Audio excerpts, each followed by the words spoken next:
Rajasthan, ticket पर घमासान।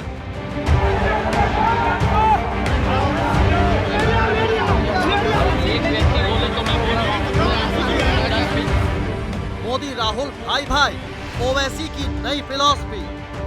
राहुल गांधी नरेंद्र मोदी जुड़वा भाई भाई भाई भाई बनकर हमको धोखा दे रहे हैं।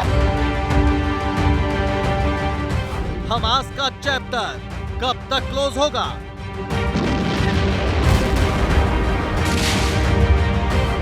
ओह दिल्ली, हवा फिर से जहरीली।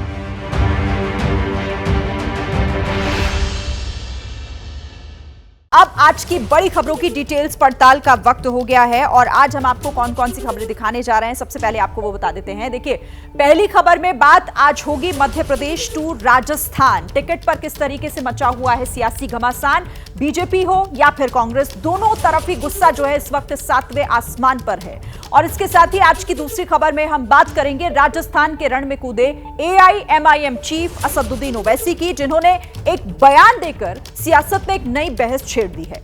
तीसरी खबर में बात होगी वक्त बीतने के साथ भीषण होती इजरायल और हमास के बीच जंग की। और आज की चौथी और आखिरी खबर में बात करेंगे दिल्ली की दम घोटू हवा की, जिसने दिल्ली वालों को खौफ में डालने का काम किया है। तो ये चारों खबरें जिस पर हमारी नजर, सभी खबरों पर विस्तार से बात हम करेंगे। और विस्तार से बात करने के लिए चप्पे चप्पे पर मौजूद हमारे रिपोर्टर्स इन खबरों को बारीकी से आपको समझाएंगे।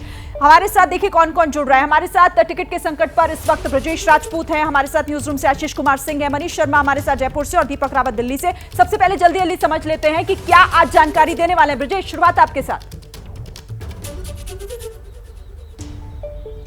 देखिए, मध्य प्रदेश में तो टिकट का आलम यह है, टिकट बंटवारे के बाद जो असंतोष चल रहा है तो आज भी जारी है। कांग्रेस के जो प्रदेश अध्यक्ष हैं कमलनाथ, उनके घर के बाहर लगातार प्रदर्शन हुए, सड़कों पर प्रदर्शन हुए और हम लोग उस जगह गए तो पूरे जगह बदलो बदलो बदलो बदलो की आवाज आती रही। अलग अलग गुट के लोग लगातार प्रदर्शन। यानी ब्रजेश, टिकट को लेकर जो घमासान है टिकट बंटवारे पर, उस पर जानकारी देंगे। आशीष, आप भी 10 सेकंड में बताइए क्या जानकारी आपके पास। बताऊंगा कि जिस ओवैसी को कांग्रेस लगातार बीजेपी की बी टीम कहती है, आखिर उस असदुद्दीन ओवैसी ने आज राहुल गांधी और मोदी को एक दूसरे का भाई भाई क्यों कहा। ठीक है मनीष, जल्दी से आप भी बताइए क्या दर्शकों को बताने जा रहे हैं आज। बिल्कुल शिरीन, बगावत की आग राजस्थान में किस तरह से चल रही है, इसके अलावा अशोक गहलोत राजस्थान में अब घूम घूम कर वोट मांग रहे हैं, ये तमाम बातें मैं अपने दर्शकों को बताने वाला हूं। ठीक है दीपक, आप भी जल्दी से दर्शकों के लिए क्या जानकारी लेकर आए, बताइए।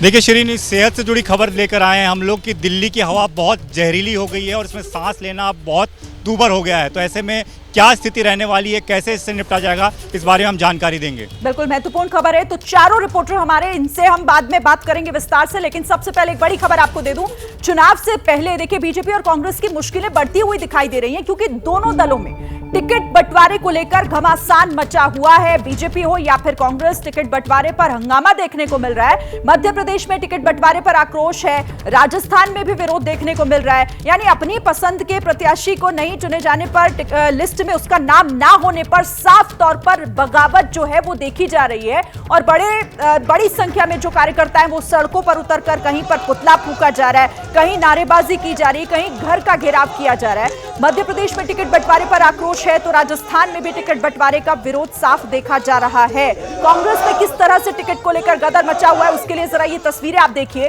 भोपाल में कमलनाथ की आवाज से लेकर सड़कों पर कांग्रेस के कार्यकर्ताओं ने हंगामा किया।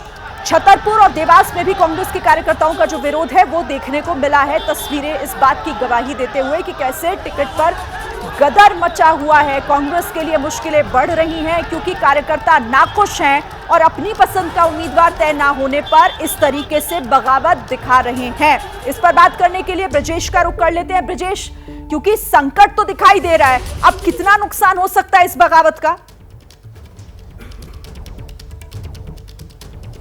निश्चित ही नुकसान तो की आशंका तो है, मगर फिर भी जो कांग्रेस में जो समन्वय बनाने का काम था, टिकट के बाद के बंटवारे के बाद जो असंतोष का काम था वो दिग्विजय सिंह जी को सौंपा गया है। उन्होंने थोड़ी देर पहले हम लोगों से बात की और कहा है कि अब मेरा काम शुरू होता है, मैं समन्वय बनाऊंगा। उनका मानना है कि ये जो असंतोष है स्वाभाविक है, क्योंकि 4000 लोगों ने टिकट के लिए आवेदन किया था। उन 4000 में से इतने लोगों को, 230 लोगों को छांटना निश्चित ही बड़ा काम था और उस टास्क के चलते जिनको नाराजगी हुई उसकी नाराजगी दूर करी जाएगी।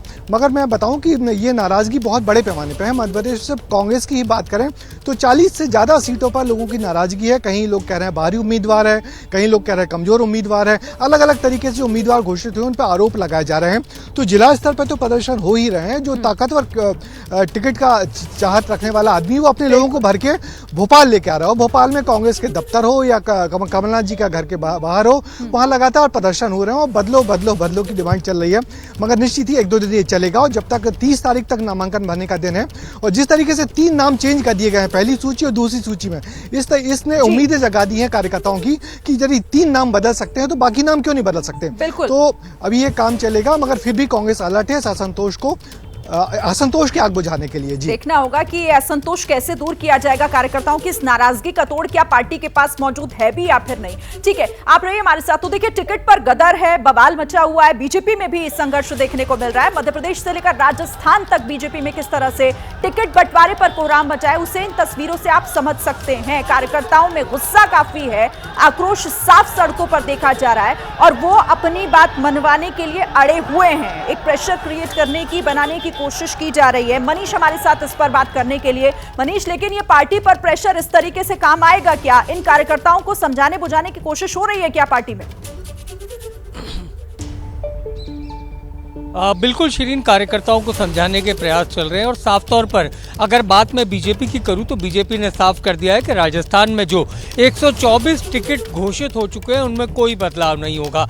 यानी बीजेपी लगभग 2 दर्जन सीटों पर जो बागी तेवर हैं उन्हें तवज्जो ही नहीं देना चाहती। पार्टी के कुछ संगठन से जुड़े हुए नेताओं को उन लोगों से संपर्क करने को कहा गया है जिनके तेवर बगावती हैं। कांग्रेस के लिए थोड़ी राहत है क्योंकि अभी सिर्फ 124 सीटें बची हुई हैं कांग्रेस की, महज 76 सीटें घोषित हुई हैं। तो ऐसे में कांग्रेस के लिए बगावती तेवर थोड़े राहत की बात है, लेकिन बीजेपी के लिए मुश्किलें हैं। लेकिन बीजेपी के तमाम केंद्रीय नेता ये कह रहे हैं कि ये सिर्फ क्षणभंगुर मामले हैं, कुछ ही देर बाद ये सब खत्म हो जाएगा। जैसे जैसे नामांकन की तारीख आएगी तमाम लोगों का विरोध खुद ब खुद खत्म हो जाएगा। तो बीजेपी आश्वस्त है, टिकट बदलने वाली नहीं है। कांग्रेस का इंतजार है कि कब उनकी बगावत की आग तेज होती है। जी श्री, देखना होगा कि ये बागी जो अभी बगावती सुर अपनाए हुए हैं ये शांत हो भी पाएंगे या नहीं। पार्टी को तो इसी बात का इंतजार है, लेकिन इसका असर किस तरीके से होता है ये भी महत्वपूर्ण है। आप सभी हमारे साथ रहिए, आती हूं आपके पास। लेकिन देखिए, चाहे मध्य प्रदेश हो या राजस्थान हो, टिकट बंटवारे के बाद, लिस्ट सामने आने के बाद संग्राम मचा हुआ है। सियासी घमासान साफ तौर पर देखने को मिल रहा है। कहां पर किस तरीके से प्रदर्शन हुआ है और कैसे घमासान। बीजेपी देखिए कहां पर, बुरहानपुर में टिकट बंटवारे के बाद यहां पर सीधे तौर पर देखा जा रहा है कि क्या हुआ। टिकट के दावेदार हर्षवर्धन चौहान की खिलाफत, उनकी मुखालफत साफ तौर पर देखी गई। क्यों?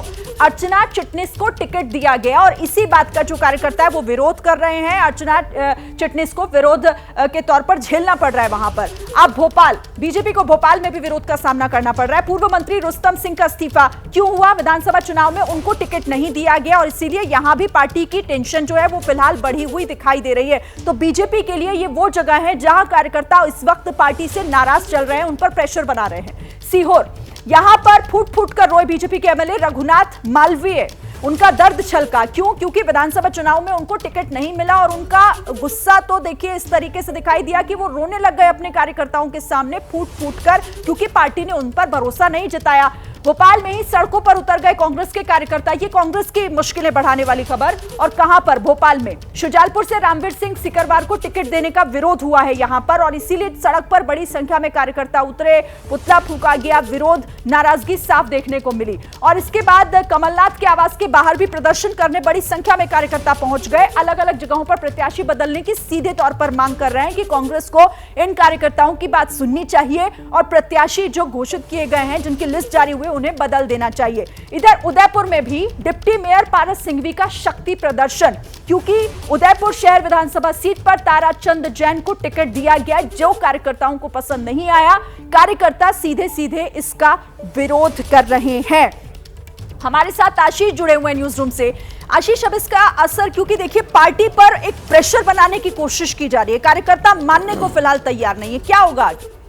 नहीं, देखिए ये तो बिल्कुल आप तय मान के चलें कि जो लिस्ट जारी हो चुकी है उसमें कोई तब्दीली नहीं होगी। ये निश्चित तौर पर अंदर खाने कांग्रेस की समस्या को दिखाता है कि प्रॉब्लम कितनी डीप रूटेड है। पहले तो आपको सचिन पायलट और अशोक गहलोत के बीच में जो खाई थी उसको पाटना पड़ा, और उसके बाद इस तरह से अब अलग अलग प्रांतों से इस बात की मांग की जा रही है कि आपने टिकट गलत डिस्ट्रीब्यूशन किया। यही तो सबसे बड़ा सवाल था कि अगर अशोक गहलोत इस चीज़ में कामयाब होते हैं कि वो नेतृत्व द्वारा कम से कम 40-50 लोगों की टिकट कटवा करके नए चेहरों को खड़ा कर सकें तो कोई गुंजाइश बनेगी बीजेपी को कॉन्टेस्ट देने में। ऐसा करने पर अभी पहली सूची जारी हुई है, अगर इस तरह की समस्या सामने आ रही है तो मुझे लगता है कि पॉलिटिकली बहुत बड़ा चैलेंज है और इससे निपट पाना कांग्रेस के लिए बड़ा मुश्किल होगा। ठीक है, बड़ा चैलेंज है, देखना होगा कि इस चैलेंज को किस तरीके से पूरा किया जाएगा। आप रहिए हमारे साथ और देखिए जिस तरीके से लगातार अलग अलग जगहों से अब विरोध की तस्वीरें आ रही हैं, उस विरोध को शांत कैसे किया जाएगा यही बहुत बड़ी बात हो जाती है। इस पर अब बात करेंगे तेज होती हुई राजस्थान की सियासी लड़ाई की। देखिए, ओवैसी ने राहुल गांधी पर बड़ा हमला बोला है। राहुल और मोदी भाई भाई हैं। असदुद्दीन ओवैसी कह रहे हैं कि यूएपीए बनाने में राहुल ने मोदी का साथ दिया, कांग्रेस सच्चाई बयान नहीं करती है। तो बड़ा आरोप और बड़ा हमला यहां पर असदुद्दीन ओवैसी का, और ये कहते हुए कि राहुल गांधी और नरेंद्र मोदी भाई भाई। कौन मिला हुआ है मोदी के साथ? तो मालूम हुआ राहुल गांधी नरेंद्र मोदी जुड़वा भाई भाई भाई भाई बनकर हमको धोखा दे रहे हैं। तुम भी आप उठाकर कल जाओ इंटरनेट पर बैठकर आप देख लो कि यूएपीए का कानून जब भारत की पार्लियामेंट में लाया गया था तो यही राहुल गांधी और मोदी एक होकर यह कानून को बनाए। सच्चाई को बयान नहीं करना ये कांग्रेस पार्टी का सबसे बड़ा काम है कि सच्चाई को मत बयान करो। तो चुनावी सरगर्मी के बीच असदुद्दीन ओवैसी का ये बयान और राहुल गांधी पर ये निशाना, लेकिन इस बयान के मायने क्या हो जाते हैं भाईजान के इस बयान के? जरा आप इसका मतलब समझिए। देखिए, कांग्रेस बीजेपी एक ये मैसेज देना चाहते हैं वो जनता को, निशाना किस पर है? राहुल गांधी पर और साथ ही साथ प्रधानमंत्री नरेंद्र मोदी पर भी। मकसद साफ है, क्योंकि राजस्थान में पैच बनानी है असदुद्दीन ओवैसी को। नजर उस 9% वोट बैंक पर है जो चाहते हैं कि असदुद्दीन ओवैसी की वो उनकी तरफ खींचा चलाए। लेकिन क्या ऐसा हो पाएगा, ये समझने के लिए आशीष कुमार सिंह का हम रुख करते हैं। आशीष, पहले तो आपके हिसाब से इस बयान के मायने क्या हुए? देखिए, अभी तो हमने कुछ दिनों पहले देखा कि तेलंगाना में कितना क्लोज कॉन्टेस्ट इस बार बीआरएस के साथ कांग्रेस का है। हमारे ओपिनियन पोल में भी शिरीन ये बात बिल्कुल सामने स्पष्ट आई कि कांग्रेस इस बार जीतने के वर्ज पे है। असदुद्दीन ओवैसी के सामने चुनौती इस बात की है कि उनको पूरे कंट्री में अपने पार्टी को एक्सपैंड भी करना है और तेलंगाना की इस सच्चाई से भी निपटना है, जहां पर राहुल गांधी, मल्लिकार्जुन खड़गे, प्रियंका गांधी, हमने पिछले 1 महीने में देखा कि कई बार उन्होंने जाके दौरा किया और इस बार अपस्विंग पे है कांग्रेस। निश्चित तौर पर वो भी एक बड़ी वजह है जो आप स्लाइड में दिखा रही थी कि मुस्लिम वोटर्स को रिझाना है, और बिहार में ऐसा उन्होंने करके भी दिखाया था। बहुत ही ज्यादा पॉपुलर हैं असदुद्दीन ओवैसी, तो मुझे लगता है कि कांग्रेस इसीलिए उन पर आरोप लगाती है कि बीजेपी की बी टीम आकर के वो पोलराइज कर देते हैं, मुस्लिम वोट्स में डिवीजन हो जाता है। लेकिन मुझे लगता है कि इसके पीछे मुख्य वजह यही है कि उन्हें तेलंगाना में अभी ये किसी तरह से इंश्योर करना है कि उनकी जो पैठ है, उनकी जो कॉन्स्टिट्यूएंसी है, वो खिसक के कांग्रेस को ना मिल जाए। देखना होगा कि क्या इस स्ट्रैटेजी का असर उनको मिलेगा, चुनावों में उसका फायदा पहुंच भी पाता है या फिर नहीं। बहरहाल, एक बार फिर से स्वागत है आपका और अब बात कर लेते हैं जंग में इजराइल को किस तरीके से। देखिए, कई देशों का साथ भी मिल रहा है और यहां चुनौतियां भी बढ़ी हुई दिखाई दे रही हैं इजराइल के लिए। बड़ी खबर यह है कि इजराइल को लेकर ज्वाइंट स्टेटमेंट जारी किया गया है। इजराइल को अपनी रक्षा का अधिकार है। अमेरिका, ब्रिटेन, फ्रांस ने समर्थन कर दिया है। जर्मनी, इटली, कनाडा भी इजराइल के साथ नजर आ रहे हैं। तो इजराइल को समर्थन देने के लिए कई देश सामने आए हैं। जंग का 17वां दिन और ये थमती हुई फिलहाल तो दिखाई नहीं दे रही है। इजराइल को कई देशों का साथ मिल गया है। इसे लेकर बाकायदा एक ज्वाइंट स्टेटमेंट जो है वो जारी किया गया है, जिसमें साफ मैसेज ये है कि इजराइल को अपनी रक्षा का अधिकार है। लेकिन ये जंग बहुत कुछ जो है वो इशारा कर रही है, कई आशंकाएं भी इसकर लेकर हैं, क्योंकि सवाल अभी भी है कि आखिर ये जंग थमेगी कब। यहां कुछ बड़ी बात, वर्ल्ड वॉर 3 की आहट कैसे सुनाई पड़ रही है, आप इसे समझिएगा। देखिए, पहली वजह यह है कि इजराइल हमास युद्ध हो रहा है। 2 खेमों में इसकी वजह से दुनिया जो है वो बटी हुई साफ तौर पर दिखाई दे रही है। तीसरी वजह, इजराइल के खिलाफ मुस्लिम देश जो हैं वो एकजुट होते दिखाई दे रहे हैं। चौथी वजह है कि ईरान पर हमास की मदद का आरोप भी लग रहा है कि ईरान हमास को मदद कर रहा है। 5वीं वजह यह है कि अमेरिका समेत पश्चिमी देश इजराइल के साथ हैं। छठी वजह, मिडिल ईस्ट पर चीन की नजर है। 7वीं वजह यह है कि अमेरिका के खिलाफ चीन, रूस साथ नजर आ रहे हैं। 8वीं वजह है कि इजराइल यूक्रेन जंग में अमेरिका की एंट्री भी हुई है और इसीलिए ये वर्ल्ड वॉर 3 की आहट है क्या, क्योंकि तबाही रुक नहीं रही है। हमारे साथ आशीष बने हुए हैं, लगातार उनका रुख कर लेते हैं। आशीष, क्योंकि 17वां दिन और 17वें दिन तक आकर भी ये नहीं समझ आ रहा कि इसका अंजाम कहां होगा, कि क्या होगा और ये खत्म होगा भी हाल फिलहाल या नहीं। देखिए, जो गाजा पट्टी है उसमें तकरीबन 20 लाख के करीब सिविलियंस है। यही मुश्किल आ रही है इजरायली आईडीएफ फोर्सेस के सामने कि आखिर वो जाएं तो किस तरह से क्लिनिकल शिरीन ऑपरेशन करें वहाँ पर कि जो सिविलियंस कैजुअलिटी है वो कम से कम हो। आप जानती हैं 150 से ज़्यादा उनके खुद के हॉस्टेजेस जो कि इजराइल से ले गए हैं हमास, वहाँ पर वो स्टक हैं, उनको वापस लाने की चुनौती है। इसी वजह से आप देखें कि 2 रोज़ पहले जब मैं इजराइल के एम्बेसडर से बात कर रहा था, मैंने आप ही से, आपने जो सवाल रेज किया, मैंने स्पेसिफिकली उनसे पूछा कि are we on the verge of world war 3। उनका कहना था ईरान हमें उस ओर धकेल रहा है। दुनिया जरूर 2 हिस्सों में बटी हुई है, लेकिन इस बात का खास ख्याल तो रखना ही पड़ेगा। एक दिन पहले खुद हमसे एक्सक्लूसिव बात करते हुए इजराइल प्राइम मिनिस्टर के प्रवक्ता ने भी बोला कि हम बहुत ध्यान रख रहे हैं इस बात का, इजराइल नहीं चाहता कि सिविलियंस कैजुअलिटीज हो। इस वजह से मुझे लगता है आपके सवाल का जवाब हम ये दे सकते हैं कि अभी लॉन्ग ड्रॉन बैटल है ये। उनके डिफेंस मिनिस्टर ने कल ये स्टेटमेंट दिया बाकायदा कि it's a long drawn battle. मुझे लगता है कि बहुत सोच समझ करके, ठीक है वेस्टर्न कंट्रीज का उनको साथ है, बाइडेन वहाँ हुआ है, यूके प्राइम मिनिस्टर वहाँ हुआ है, जर्मन चांसलर वहाँ हुआ है, लेकिन करना बहुत सिस्टमैटिक तरीके से पड़ेगा, वरना वही आरोप जो हमास पर लगा था वही इजराइल पर लगेगा कि आपने ऐसा हमला किया कि लाखों सिविलियंस उसमें मारे गए। जाहिर है, और देखना होगा कि आखिर ये कब तक चलेगा, इसका अंजाम क्या होगा, असर किस तरीके से देखने को मिलेगा। आप रहिए हमारे साथ। तो देखिए, इजराइल और हमास के बीच जंग जारी है। कौन देश किसके साथ है, इस पर तेल अवीव से एबीपी न्यूज के डिफेंस एडिटर आशीष सिंह की एक रिपोर्ट आपको दिखाते हैं। इजराइल के साथ अगर आप खड़े देशों की संख्या देखेंगे तो वो काफ़ी ज़्यादा भी है और वो काफ़ी ताकतवर भी देश हैं। फिलिस्तीन के साथ 2 तरह से देश खड़े हैं, उसके बारे में बताऊं उससे पहले मैं आपको बताऊं इजराइल के साथ में आप पूरा का पूरा एक मान के चलिए कि पूरा का पूरा जो पश्चिमी ताकतों का एक समूह है, अमेरिका हो, ब्रिटेन हो, जर्मनी हो, फ्रांस हो, ये सारे के सारे बड़े और ताकतवर जो देश हैं पश्चिम के, वो अधिकतर इजराइल के साथ में खड़े हैं। दूसरा एक जो डोमेन है वो है नॉन अलाइंड, यानी कि इजराइल और फिलिस्तीन दोनों की तरफ से जो एक बातचीत के लिए या फिर वॉर ख़त्म करने के लिए बातचीत की जा रही है, ह्यूमैनिटेरियन एड दिया जा रहा है, उसमें भारत जैसे कई देश हैं जो कि नॉन अलाइंड हैं। दूसरी ओर अगर आप देखेंगे फिलिस्तीन की तरफ में 2 तरह से लोग खड़े हुए हैं। उन देशों को आप सिंपली इस तरह से डिवाइड कर सकते हैं कि कुछ डायरेक्टली खड़े हैं, कुछ पीछे से फिलिस्तीन के साथ में हैं। जो डायरेक्टली सामने आए हैं अब तक उनमें है सबसे ज़्यादा अगर आप देखेंगे तो ईरान और लेबनान और रूस और चीन। एक सेकेंड रिंग भी है, सेकेंड रिंग है उन देशों की जो कि पैसिव तरीके से, इनडायरेक्ट तरीके से फिलिस्तीन के साथ में है और उसमें अधिकतर अरब और मुस्लिम वर्ल्ड हैं। कैमरामैन मान के साथ मैं आशीष सिंह, टेल अवीव से एबीपी न्यूज़ के लिए। और एक और बड़ी खबर आपको बता देते हैं, बंधकों की रिहाई को लेकर अमेरिका काफी गंभीर नजर आ रहा है। नेतन्याहू से जो बाइडेन ने बात भी की इसे लेकर और बंधकों की रिहाई के लिए कोशिश जारी। ये बाइडेन ने कहा है कि गाजा में मानवीय मदद जारी रहेगी। तो बंधकों की रिहाई के लिए अमेरिका गंभीर है। नेतन्याहू से फोन पर बात भी की है जो बाइडेन ने और इसे लेकर कहा है कि बंधकों की रिहाई की कोशिशें जो हैं वो लगातार की जा रही हैं कि बंधकों को छोड़ा जाए, साथ ही गाजा में मानवीय मदद भी जारी रहेगी।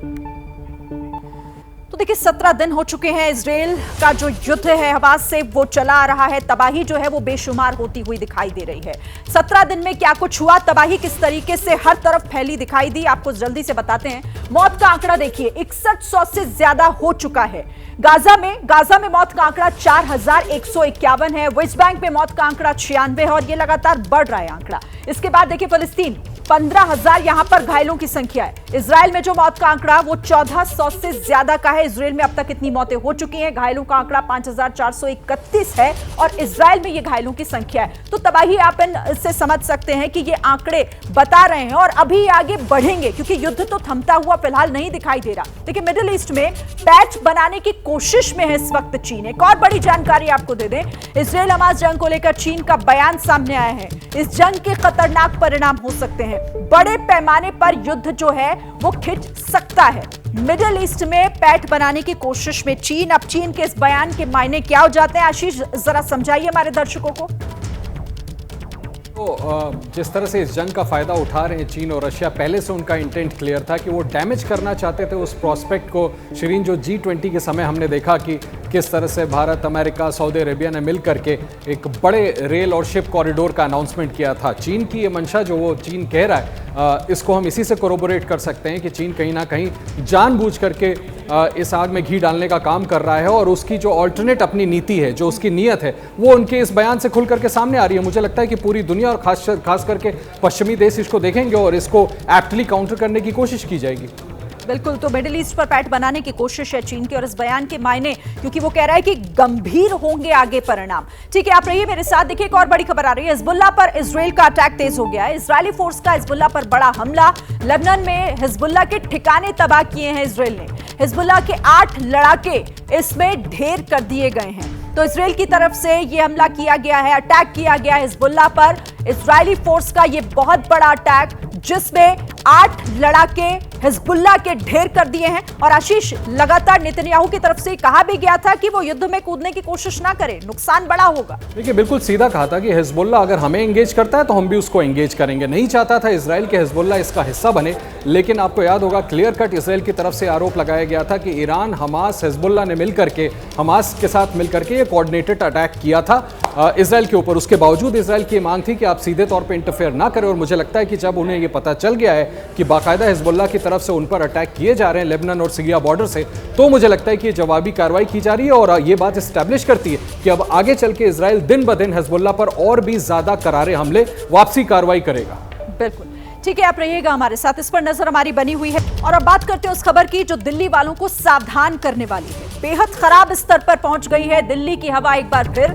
रविवार को दिल्ली का जो AQI है वो 313 दर्ज किया गया। दिल्ली में ग्रैब 2 लागू करने का निर्देश भी इसी के साथ जारी कर दिया गया है। तो दिल्ली वालों के लिए ये बड़ी खबर है और सेहत से जुड़ी हुई ये खबर, क्योंकि फेस्टिव सीजन आते ही एक बार फिर से जो हवा की क्वालिटी है वो खराब हो गई है। इस पर बात करने के लिए हमारे साथ दीपक रावत जुड़ गए हैं। दीपक, फेस्टिव सीजन की शुरुआत में ही AQI का ये लेवल पहुंच गया है, क्या तैयारी और क्या इसे लेकर हमारे पास और डिटेल्स?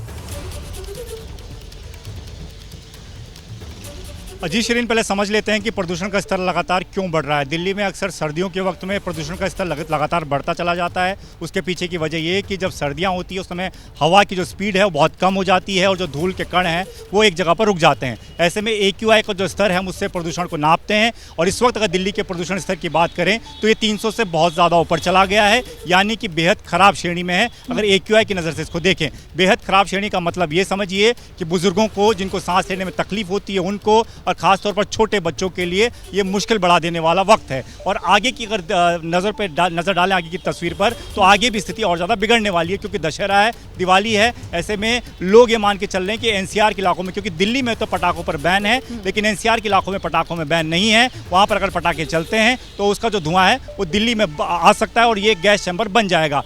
सरकार क्या कर रही है इसको भी समझते हैं। दिल्ली सरकार ने ग्रैब 2 लागू कर दिया, जिसे हम ग्रेडेड रिस्पांस एक्शन प्लान कहते हैं। इसके तहत अलग अलग पाबंदियां होती हैं। ग्रैब 2 में क्या है कि अब जगह जगह पानी का छिड़काव किया जाएगा, धूल मिट्टी के कण जो है उनको दबाने का काम किया जाएगा, लोगों को सावधान किया जाएगा, अलर्ट किया जाएगा। तो तमाम कोशिशें सरकार की तरफ से की जा रही है, लेकिन प्रदूषण का स्तर जो है वो खराब स्थिति में जा चुका है। यानी कि आने वाला जो समय है, आने वाले दिन और मुश्किल भरे दिल्ली वासियों के लिए हो सकते हैं। लेकिन जैसा आप बता रहे हैं कि ग्रैब 2 को लागू करने की जो तैयारी, यानी कि ग्रेडेड रिस्पांस एक्शन प्लान, ये है क्या? जरा आप इसे समझिए, किस तरीके से इसे लागू किया जाता है, कब लागू होता है, ये समझाते हैं। कैटेगरी ग्रैब 1 AQI 201 से 300 के बीच है तब इसे लागू किया जाता है। ग्रैब 2 अगर AQI जो 301 से 400 के लेवल तक पहुंच गया है तब इसे लागू किया जाता है। ग्रैब 3 की बारी तब आती है जब AQI 401 से 450 के बीच हो। और फिर आता है ग्रैब 4, AQI लेवल अगर 450 से भी ज्यादा है, अति गंभीर श्रेणी में पहुंच जाए,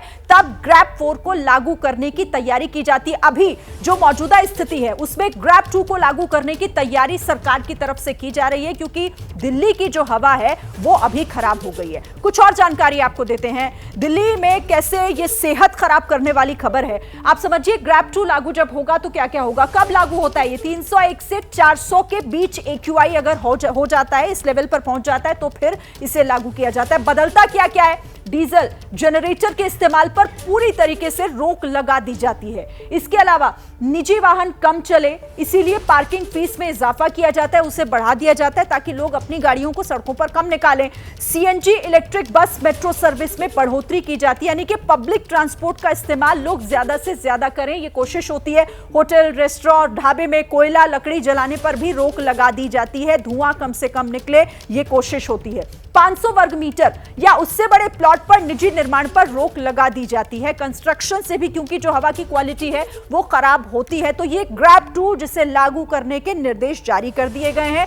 सीधा दीपक का एक बार फिर से करते हुए, दीपक, पर्यावरण मंत्री की तरफ से बैठक भी की गई है, अब आने वाले समय में और क्या कुछ कदम सरकार की तरफ से उठाए जाएंगे? शिरीन, आज बैठक की थी गोपाल जो दिल्ली के पर्यावरण मंत्री हैं, कई सारे अधिकारी उन्होंने बुलाए थे। हालांकि उन्होंने अधिकारियों पर भी सवाल खड़े कर दिए कि जिन अधिकारियों को पहुंचना था वो पहुंचे नहीं, जिसमें खुद पर्यावरण विभाग के सेक्रेटरी भी हैं। लेकिन इसके अलावा अगर बात करें सरकार क्या कर रही है, तो सरकार हर साल एक विंटर एक्शन प्लान लेकर आती है।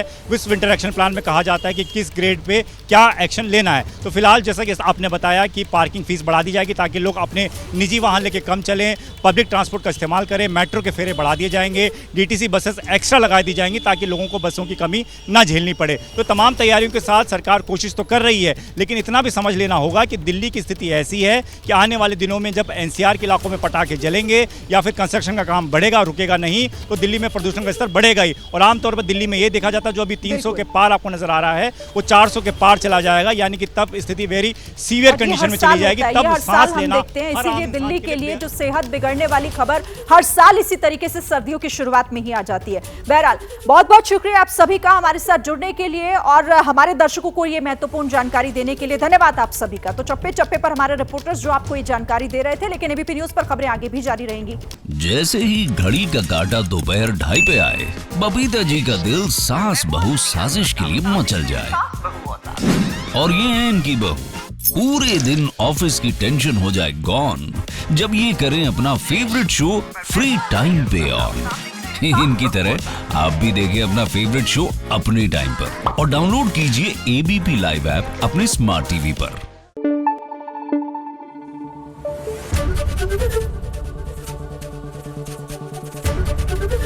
एबीपी न्यूज आपको रखे आगे।